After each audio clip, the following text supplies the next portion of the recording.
Pak dari Dirjen Keuangan.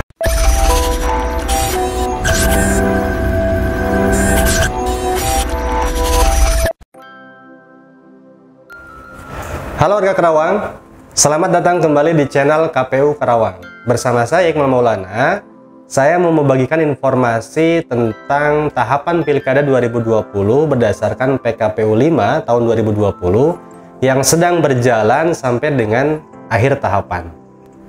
Saya sudah menyiapkan 5 kartu, ini bukan kartu sembarangan ya, ini kartu tahapan. Jadi untuk memudahkan saya coba bahas satu-satu ya. Yang pertama, pemutakhiran dan penyusunan daftar pemilih. Kalau kita lihat di kartu ini, ada 3 tahapan penting yang wajib kita ketahui. Yang pertama, coklit. Ya. Coklit ini dimulai dari tanggal 15 Juli 2020 sampai dengan 13 Agustus 2020. Yang kedua, tahapan daftar pemilih sementara atau penetapan daftar pemilih sementara di tingkat kabupaten. Ini tanggal 5 September 2020 sampai dengan 14 September 2020. Kemudian yang terakhir, yang paling penting ini adalah penetapan daftar pemilih tetap di tanggal 9 Oktober 2020 sampai dengan 16 Oktober 2020. Jadi pastikan 3 tahapan ini, coklit, penetapan TPS, penetapan daftar pemilih tetap, itu diikuti terus perkembangannya untuk memastikan apakah kita terdaftar sebagai pemilih atau tidak.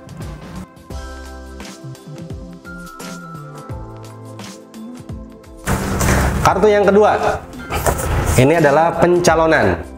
Nah, saya membaginya menjadi 4 bagian. Yang pertama, pendaftaran pasangan calon. Ini dimulai di tanggal 4 September 2020 sampai dengan 6 September 2020. Kemudian setelah calon mendaftar, akan ada masa tanggapan masyarakat, apakah memang bermasalah atau tidak dengan pasangan calon yang mendaftar. Ini dimulai di tanggal 4 September sampai dengan 8 September 2020. Jadi pastikan kita bisa berpartisipasi aktif, memberikan tanggapan terhadap Bapaslon ya, Bapaslon yang mendaftar ke KPU. Kemudian masa penetapan atau waktu penetapan pasangan calon. Ini di tanggal 23 September 2020. Dan di tanggal 24 Septembernya, besoknya gitu ya, itu pengundian nomor urut pasangan calon. Jadi 4 tahapan ini juga wajib kita ketahui, terutama buat kamu penyelenggara pilkada, baik itu PPK, PPS, ataupun nanti KPPS yang nanti akan terbentuk.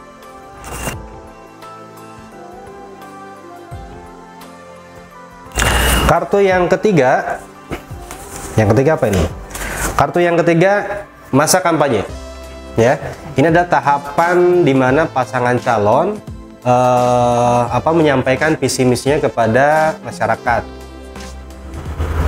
Untuk kegiatan kampanye ini, untuk tahapan kampanye ini dibagi menjadi 2 bagian. Yang pertama tatap muka dan pemasangan alat peraga kampanye. Tatap muka ini meliputi pertemuan terbatas, pertemuan rapat umum, sampai dengan debat publik. Ini dimulai di tanggal 26 September 2020 sampai dengan 5 Desember 2020 sampai dengan masa akhir masa kampanye.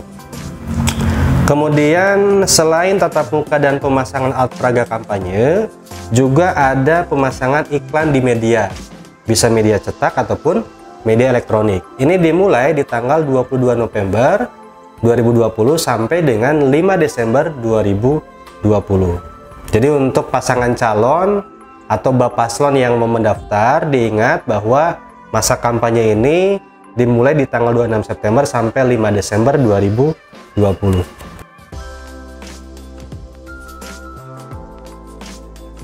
Yang berikutnya setelah pasangan calon kampanye, kita masuk ke tahapan pemungutan suara.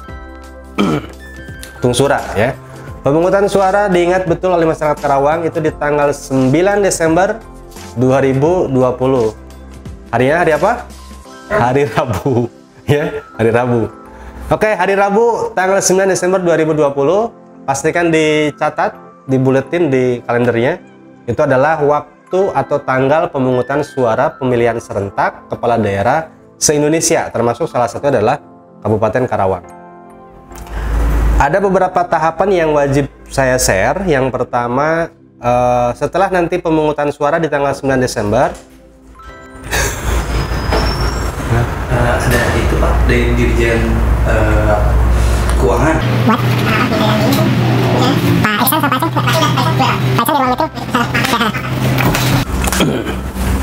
Gimana tadi? Ulangi ya, ulangi.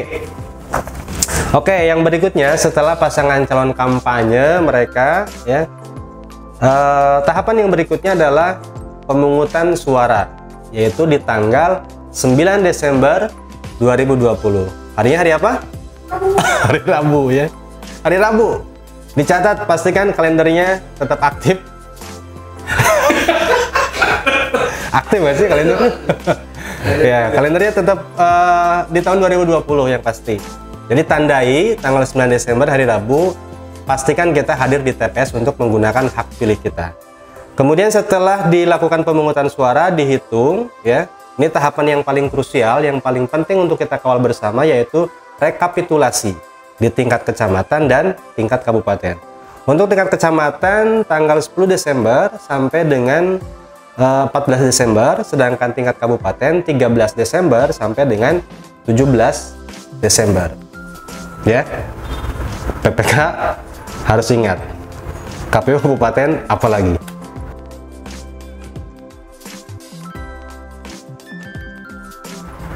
Berikutnya, oh ya, masyarakat juga harus ingat. Setelah ditetapkan, setelah direkapitulasi, tahapan akhir adalah penetapan. Ini tahapan yang paling menentukan apakah pasangan calon ini akan menduduki posisi bupati atau wakil bupati di Kabupaten Karawang. Ada dua kategori penetapan ini. Yang pertama, kalau pada saat rekapitulasi tidak ada gugatan.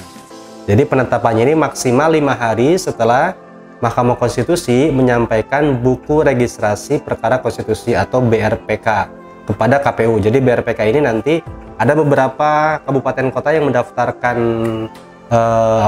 meregistrasikan perkaranya. Nah, kalau Kabupaten Karawang misalnya tidak ada perkara yang didaftarkan, maka maksimal 5 hari setelah disampaikan kepada KPU harus segera ditetapkan. Yang kedua, kalau misalnya ada gugatan. Nah, kalau ada gugatan ini maksimal 5 hari setelah KPU menerima salinan putusan MK. Jadi mudah-mudahan di Kabupaten Karawang ini kategori atau opsi yang pertama aja, tanpa gugatan.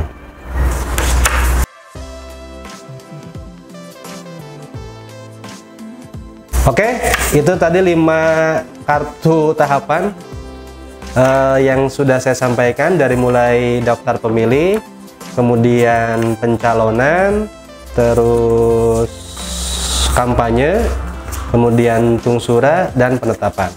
Ini wajib diketahui khususnya buat penyelenggara tingkat kecamatan dan tingkat desa atau kelurahan, dan juga wajib diketahui untuk peserta pemilihan, yaitu partai politik atau pasangan calon. Untuk mendapatkan informasi lebih jelas tentang kartu ini tidak dijual. Ini ada di website KPU Karawang, bisa di-download saja. Dan nanti pun saya akan membahasnya lebih detail lagi, masing-masing tahapan ini bersama dengan langsung narasumbernya, kepala divisi atau ketua divisi ya? Ketua divisi ya? Ketua divisi. A few moments later. Misalnya untuk daftar pemilih itu akan kita undang nanti Kang Iksan bicara tentang daftar pemilih. Pencalonan kita undang nanti Kang Aceng gitu, dan seterusnya ya. Nah, kalau penetapan kita undang Kang Mul untuk menyampaikan apa saja sih yang harus diketahui oleh masyarakat Karawang tentang rincian tahapan Pilkada 2020. Oke, itu aja yang bisa saya sampaikan di video kali ini. Kalau ada informasi yang belum jelas atau pertanyaan, silahkan ditanyakan di komentar. Nanti saya juga akan bikin konten Q&A, jadi semua pertanyaan baik itu di Facebook, di Instagram, ataupun di YouTube ini akan dikupas lagi agar lebih mendalam ya. Terima kasih sudah menonton, semoga bermanfaat. Jangan lupa bagikan agar masyarakat Karawang yang lain bisa juga mendapatkan informasi yang sama. Sampai jumpa di video berikutnya.